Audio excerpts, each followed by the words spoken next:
Cycle चलाओ जी भर के, जियो जी भर के।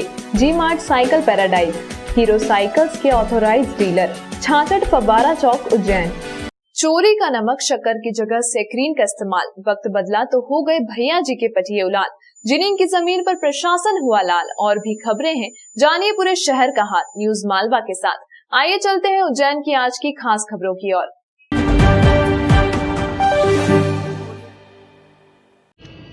आगर रोड स्थित नरेश जिनिंग फैक्ट्री की 4.9 हेक्टेयर जमीन पर भी सोमवार की शाम राजस्व विभाग की टीम ने कब्जा लेने की कार्रवाई की है। इस जमीन को पूर्व में ही शासकीय घोषित कर राजस्व अभिलेख में उसे शासकीय दर्ज कर लिया गया था। नरेश जिनिंग फैक्ट्री छगनलाल पांचूलाल के आधिपत्य में थी। इस जमीन की फिलहाल बाजार कीमत लगभग 400 करोड़ रुपए है।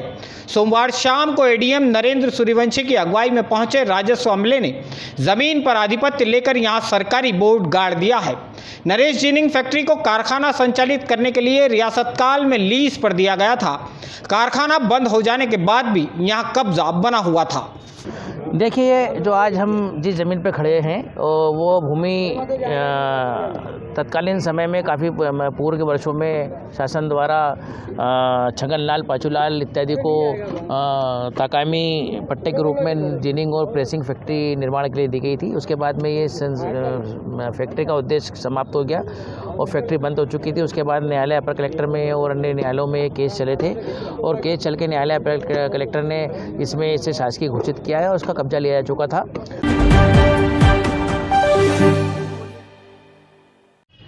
जूना सोमवारिया की राजा बेकरी का बाजा आखिरकार बज ही गया है।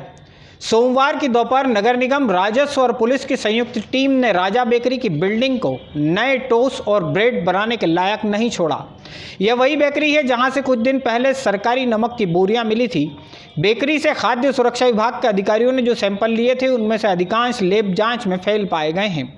सरकारी नमक की हेराफेरी और अमानक खाद्य सामग्री तैयार करने के 2 प्रकरण पहले से ही बेकरी संचालक पर दर्ज हो चुके हैं। तीसरी मुसीबत नगर निगम की तरफ से आई। जूना सोमवारिया में जहां टोस्ट बनाए जा रहे थे वहां के निर्माण को नगर निगम ने अवैध घोषित कर बेकरी संचालक को नोटिस जारी किया था। चोरी का नमक शक्कर की जगह सेक्रीन का इस्तेमाल, भैयाजी हो गए मालामाल। वक्त बदला, जागी सरकार तो भैयाजी के हो गए पटिए उलाल। देखिए, ये वो स्पॉट है जहाँ पे कुछ दिन पहले हम लोगों ने जो खाद्य सुरक्षा विभाग ने कार्रवाई की थी, सैम्पलिंग वगैरह ली थी यहाँ पे। तो पहली बात तो ये है कि यहाँ पे जो इनका जो सैंपल वो अनसेफ आया था, जो लोगों के जीवन के लिए बड़ा घातक है, वो केस अलग चल रहा है। और आज की जो कार्रवाई है, ये जो इसी बेकरी के माध्यम से अवैध निर्माण किया गया था जिसे नगर पालिका के द्वारा ढाया जा रहा है। तो इस दौरान हम लोग यहाँ पे उपस्थित थे। सोमवारिया जो थाना जिवाजीगंज के अंतर्गत आता है, उसमें जूना सोमवारिया पिपली नाका के बीच में एक जो बेकरी है, उसके जो इलीगल इंक्रोचमेंट है, जो अवैध निर्माण है, उसको नगर निगम उज्जैन के द्वारा उसमें कार्रवाई की जा रही है।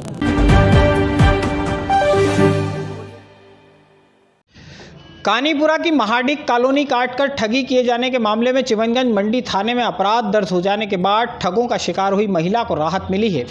महिला सुनीता पोरवाल ने जिला अधिकारियों के प्रति आभार व्यक्त किया। इसके अलावा इस महिला ने यह भी गुहार लगाई कि प्रकरण में उसे भी फरियादी बनाया जाए। पुलिस ने अभी जो केस दर्ज किया है उसमें नगर निगम की तरफ से एफआईआर दर्ज की गई है। सुनीता पोरवाल वही महिला है जिसने न्याय नहीं मिलने पर सीएम हाउस के बाहर आत्मदाह करने की चेतावनी दी थी। बहुत हृदय की गहराइयों से धन्यवाद, आभार। ये हम आपके एहसान कभी नहीं भूल पाएंगे, क्योंकि हमने जितने प्रयास किए वो सभी असफल हुए, लेकिन लास्ट में आप लोगों के द्वारा जो पहला और आखिरी प्रयास किया गया वही इतना इजीली सफल हो गया। इसके लिए बहुत बहुत धन्यवाद। जय श्री महाकाल। दी नेक्स्ट वन थिंग इज कि परियाणी जी और जगदीश जी गुजराती, इन दोनों को हम इन्वॉल्व करना चाहते थे कि इनका भी एफआईआर में, इनके खिलाफ भी एफआईआर हो। और एक और चीज़ की फरियादी हमें बनाया जाए, लेकिन हमारे कहीं सिग्नेचर नहीं है, फरियादी हमें नहीं बनाया गया है। तो मेरा गुजारिश है आप सभी से कि आप इस चीज़ का मुद्दा उठाएं कि फरियादी हमें बनाया जाए। And the next thing is कि जगदीश जी गुजराती जो इसमें पूरा उनका योगदान रहा है, अगर वो हमें इस जगह लेके ही नहीं जाते इनवैलिड ज़मीन पर, तो हमें सपने में ज़मीन भी नहीं आती। सब हम यहाँ के थे ही नहीं।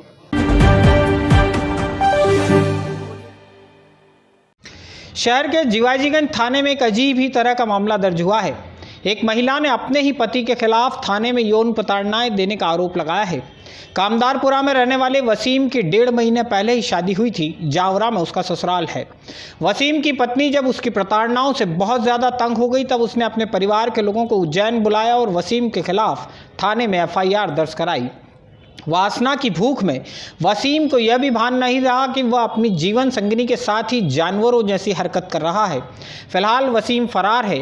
पुलिस ने उसके खिलाफ अप्राकृतिक कृत्य का अपराध दर्ज किया है।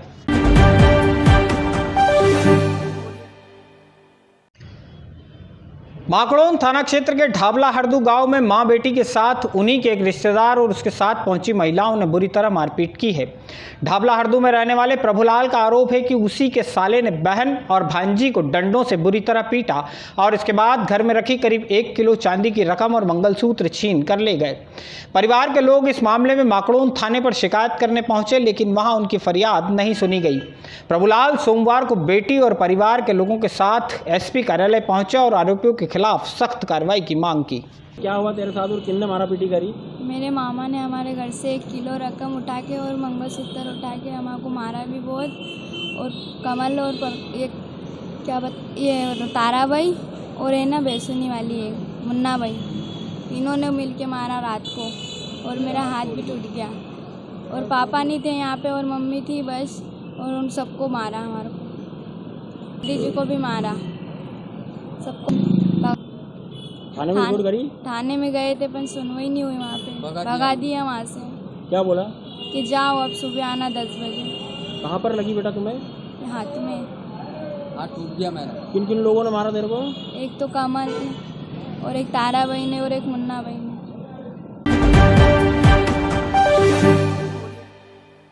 इतिहास में पहली बार सेल में सब कुछ 99 रुपए से 299 रुपए कीमत में पाइए men's wear, ladies wear, kids wear. 99 से 299 रुपए में ब्रांडेड लेडीज, मेंस और किड्स शूज भी मिलेंगे यहाँ। होटल मित्तल एवेन्यू, हरी फाटक रोड, उज्जैन। इससे सस्ता कुछ भी नहीं।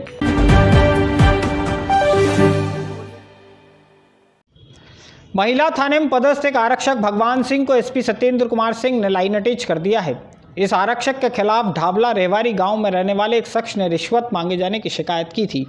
ग्रामीण का आरोप है कि पुलिस आरक्षक भगवान सिंह ने उससे एक केस का थाने में ही निपटारा करने के एवज में 1000 रुपये मांगे थे। शनिवार को थाने के बाहर ही ग्रामीण और आरक्षक के बीच रुपयों के लेन देन को लेकर विवाद हुआ था। इस मामले में महिला थाना प्रभारी रेखा वर्मा ने पहले तो आरक्षक को खूब फटकार लगाई, इसके बाद मामले की जानकारी वरिष्ठ अधिकारियों को दी थी।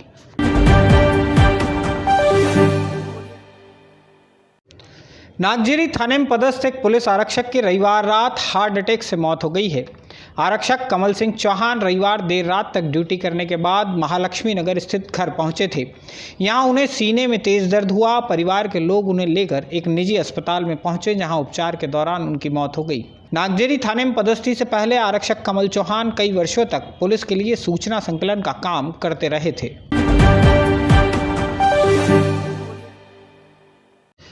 माफियाओं के खिलाफ जारी ऑपरेशन में एक और बड़ी कार्रवाई नागझिरी थाने में हुई है। नागझिरी थाने में 6 कॉलोनाइजर्स के खिलाफ धोखाधड़ी की धाराओं में केस दर्ज हुआ है।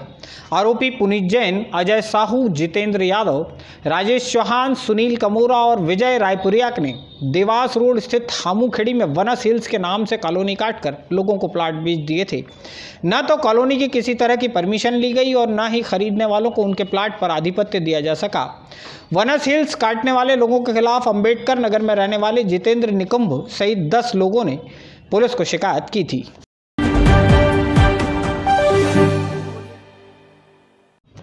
कोरोना के चक्कर में रोना धोना करने वालों के लिए कोरोना से जुड़ी सबसे बड़ी खबर निकल कर आ गई है। हमारे उज्जैन जिले में 16 जनवरी से कोरोना वैक्सीनेशन की शुरुआत होने जा रही है। इस काम के लिए जिले में 32 केंद्र बनाए जाएंगे। कुल 54 टीमों का गठन होगा और फेज 1 के पहले, दूसरे और तीसरे भाग में जिले में 3 से 4 लाख लोगों को कोरोना रोधी टीका लगा दिया जाएगा। सोमवार को कलेक्टर आशीष सिंह ने मेडिकल ऑफिसर्स और अन्य प्रशासनिक अधिकारियों के साथ बैठक कर वैक्सीनेशन की तैयारियों का जायजा लिया है। 16 जनवरी से सबसे पहले 12,411 स्वास्थ्य कर्मचारियों को कोरोना का टीका लगाने की शुरुआत होगी। दूसरे चरण में फ्रंट लाइन वर्कर यानी वो सरकारी कर्मचारी अधिकारी शामिल होंगे जिन्हें फील्ड में ड्यूटी करना पड़ती है। तीसरे चरण में 50 साल से अधिक उम्र के लोग और 50 वर्ष से कम उम्र के ऐसे लोग जिन्हें गंभीर किस्म की बीमारियां हैं, उन्हें कोरोना रोधी टीका लगाया जाएगा। जो टीम टीकाकरण के अभियान में शामिल होगी उसका प्रशिक्षण 13 जनवरी से होगा। जिन भी लोगों को कोरोना का पहला टीका लगाया जाएगा उन्हें 4 सप्ताह की अवधि में कोरोना का दूसरा टीका भी लगवाना होगा। एक खास बात, कोरोना के टीके को लेकर फिलहाल लोगों के बीच भ्रम की स्थिति बनी हुई है। WHO से उज्जैन में टीकाकरण की तैयारियों की समीक्षा करने आए डॉक्टर सुधीर सोमानी के मुताबिक टीका लगाए जाने के बाद किसी भी तरह का साइड इफेक्ट नहीं होगा, यह पूरी तरह सुरक्षित है। इस अंक में फिलहाल इतना ही। आप सभी अपने घरों पर रहें, मास्क व सैनिटाइजर का उपयोग करते रहें। नमस्कार। वाह, ताजगी का दूसरा नाम फेमस गोल्ड टी।